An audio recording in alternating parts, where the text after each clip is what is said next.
মৃত্যু হয়, সরকারের মধ্যে তার মৃত্যু হয়। আমরা মাননীয় সরকার আদেশে বলতে চাই, ওই সব সন্ত্রাসীরা প্রথম বাধায় পড়েছে, প্রথম বাংলাদেশের সাংবাদিক ভাইদের হাজার হাজার ক্যামেরায় বন্দী হয়েছে, ঠিক কিনা? এই হাজার হাজার ক্যামেরায় যখন এখনো ফেসবুক, ইউটিউব, গুগল, টিকটক, ইনস্টাগ্রামে ঢুকে মৌলানা রহিসুদ্দিনের হত্যাকাণ্ড হয়েছে, আমার সাংবাদিক ভাইদের অবদানগুলি বেরিয়ে আছে।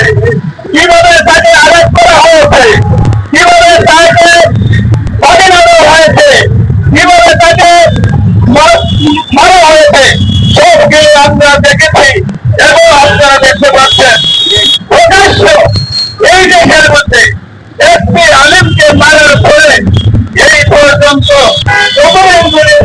ভিডিওর মধ্যে থাকা সত্ত্বেও এদেশে বিচার হয় না, তা হতে পারে না, হতে পারে না, হতে পারে না।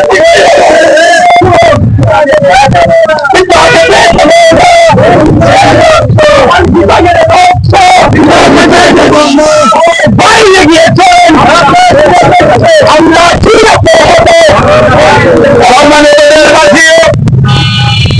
সেই রইসকে যেসব পুলিশ বাড়ি মারিয়ে মেরেছে, তারাই এদেশের কোন রাজনৈতিক দলের বন্ধু হতে পারে না, বন্ধু হতে পারে না।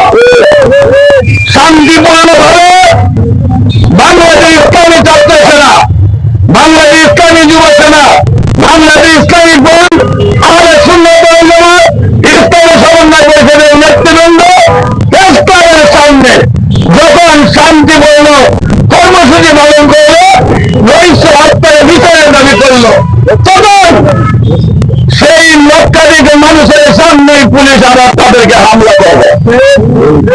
আমরা জানি না এদিকে স্বাধীনভাবে কি কথা বলা যাবে না। আমরা কি অপরাধ করেছি? আমরা একজন কোরআনের হাফেজ, একজন মসজিদের ইমাম, তার বিচারের দাবিতে আমরা প্রেসক্লাবে দাঁড়িয়েছি। সেই কারণে পুলিশ কিভাবে হামলা করে আমরা বর্তমান সরকার বাহাদুরকে বলবো, এই সবে চিহ্নিত সন্ত্রাসী পুলিশ বাহিনীকে জড়িয়ে আপনি তাদের উপরে প্রয়োজনীয় ব্যবস্থা না নেন, তাদের হাতে আবার আপনার উপরে হবে, ঠিক কিনা? আমরা চাই আপনি 5 বছর সুন্দরভাবে রাষ্ট্র পরিচালনা করুন। একের পর এক সরকারের পতন হয়ে দেশের শান্তি হয় না। এই বাহিনীর সেই সন্ত্রাসের কারণে আমরা এই দেশে অশান্তি সৃষ্টি করতে চাই না। কোন রাজনৈতিক কর্মী, কোন সামাজিক কর্মী, কোন ব্যবসায়িক কর্মী, কোন পুলিশ কর্মী, কোন প্রশাসনিক কর্মী, যেই হোক না কেন, সন্ত্রাস যেই হোক না কেন, তাকে ছাড় দেওয়া যাবে না, ঠিক কিনা ভাই? আমরা আজকে শেষ করে যখন আল্লামা সহ আব্দুল সামাদ মহোদয়ের নেতৃত্বে এই আপনার নৈশের ভিতরের বাড়িতে সমাবেশের মধ্যে যে হামলা করছেন পুলিশ বাহিনী, আমরা ঢাকা ইউনিভার্সিটি থেকে আজকে তার প্রতিবাদ জানাই, তার প্রতিবাদ জানাই। আজকে ঢাকা ইউনিভার্সিটি থেকে রাজু ভাস্কর্যের মধ্য থেকে আমরা এদেশের সরকারের কাছে দাবি জানাচ্ছি, যারা এই পুলিশ বাহিনীরা যারা বারবার এই আহলে সুন্নাত ওয়াল জামাতের উপর, বাংলাদেশ ইসলামী বন্ধের উপর, যুব সমাজের উপর, ছাত্রদের উপর হামলা করছে, তাদের বিচার করার জন্য আপনাকে আমরা বিরত অনুরোধ জানাচ্ছি। পাশাপাশি আল্লামা রয়েছেন যারা করে তারা যেহেতু চিহ্নিত, তারা কিভাবে কোন করছে তার যেহেতু ভিডিও প্রকাশ আছে এবং তারা প্রকাশ্য গাড়ি মধ্যে ঘুরে বেড়াচ্ছে দিবালোকের সামনে, তারা কোন রাজনৈতিক চক্র নয়, তারা একটি সন্ত্রাসী চক্র।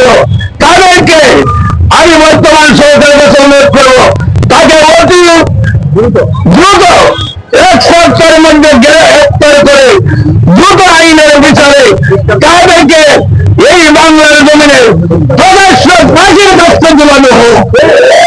এই দাবি রেখে ওই সরকারের বিচারের দাবি রেখে মৌলানা বাকিবুল্লাহর বিচারের দাবি রেখে আমাদের সেই নুরুল ইসলাম ফারুকীর বিচারের দাবি রেখে সেই রফিক আলিম নেতা আহমদুল্লাহ খান বাবু টিপু জিতা সহ আমাদের যাদেরকে শহীদ করা হয়েছে তাদের সকলের বিচারের দাবি রেখে আমরা আজকে আমাদের সমাবেশ সেখানে সমাপ্তি ঘোষণা করছি। সবাইকে ধন্যবাদ। বিশেষ করে আমাদের সাংবাদিক ভাইয়েরা যে ভূমিকা রেখেছেন, আমাদের তাদের সেই ভূমিকা অত্যন্ত প্রশংসনীয়, তাদেরকে আমরা বিশেষভাবে ধন্যবাদ জানাচ্ছি। পাশাপাশি এই এলাকা সকল রাজনৈতিক সংগঠন এবং প্রশাসন যারা ন্যায়ের পথে আছেন এবং সাংবাদিক ভাইয়েরা আছেন, সবাইকে রইসের পক্ষে কথা বলার জন্য অনুরোধ জানিয়ে শেষ করছি। সবাইকে ধন্যবাদ এবং আজকে সবাই এখানে সমাপ্ত ঘোষণা করছি। আসসালামু আলাইকুম ওয়া রাহমাতুল্লাহ।